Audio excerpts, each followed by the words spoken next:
how to set the RØDE VideoMic Pro Plus for different recording scenarios. We will go through its features and its settings.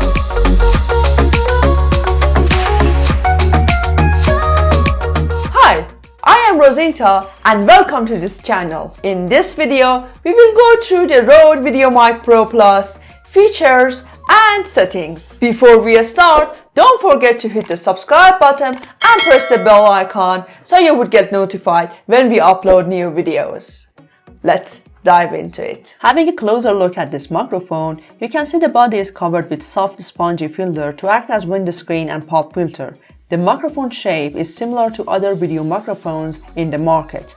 The foam body wouldn't protect you against a windy weather or windy recording environment, but it does pretty much a good job when you are in indoors environment or in just like soft wind or something like that. When this microphone is shipped to you, it comes with a lithium battery inside it. When this battery is fully charged, you will get an audio recording time around 100 hours.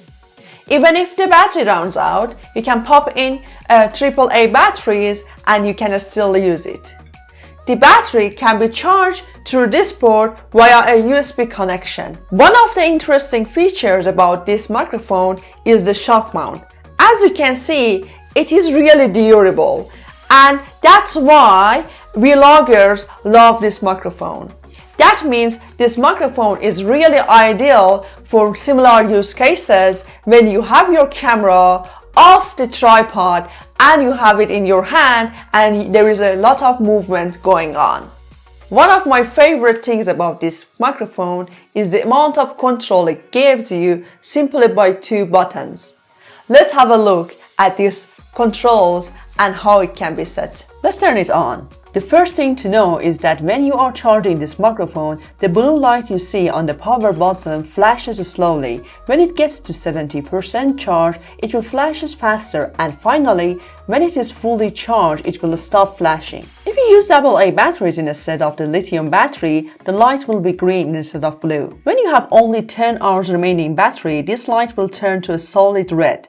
You will have a slow flashing red light when you are at 2 hours of charge remaining and a fast flashing red light if you have 30 minutes of charge remaining. With the options provided on the left side, you can control the high-pass filter at two levels to reduce the low frequencies. The first level is 75 Hz, which is commonly used to cut out noises like traffic noise and etc. while shooting indoors. The second level is 150 Hz, which is commonly used when there is a speaker presenting to the camera or like an interview framework. It will cut out anything outside human voice frequency. If you want, you can just turn off the high-pass filter to have a flat frequency response without any lower frequency reduction. On the other side, you have the gain control settings at three levels. Minus 10 dB is used when recording a very loud sound. Plus 20 dB will use the preamp on the microphone to reduce the use of preamp on the camera in order to run the microphone nice and high to get a crisp, clear audio. When it is turned off, it is at 0 dB. By pressing the decibel and frequency button at the same time, you can enable the high frequency booster.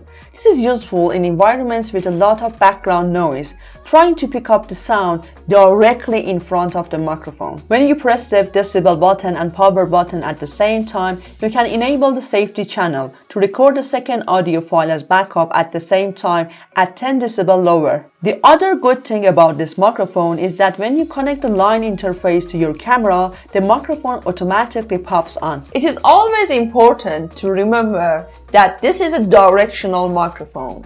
That means how you will set it up in relation to the subject will affect the audio quality you get in your recording. It will gather the audio just from in front of the microphone. Although this microphone is normally used mounted on top of the camera, it could be a cheap alternative for a shotgun microphone. You can dismount it from your camera, put it on a boom and use it as a shotgun microphone. RØDE VideoMic Pro Plus is one of the favorite microphones amongst video makers. No wonder, it gives you a really good quality audio and it has a good level of flexibility in terms of settings and controls. Let me know in the comments below what you think about this microphone, or if there is another microphone that you like. You can find a link to this microphone in the description box below. If you have got value out of this video, give us a thumbs up. If you have not already subscribed, don't forget to hit the subscribe button and press the bell icon so you would get notified when we upload new videos. Thank you for watching, and I will catch you in the next one.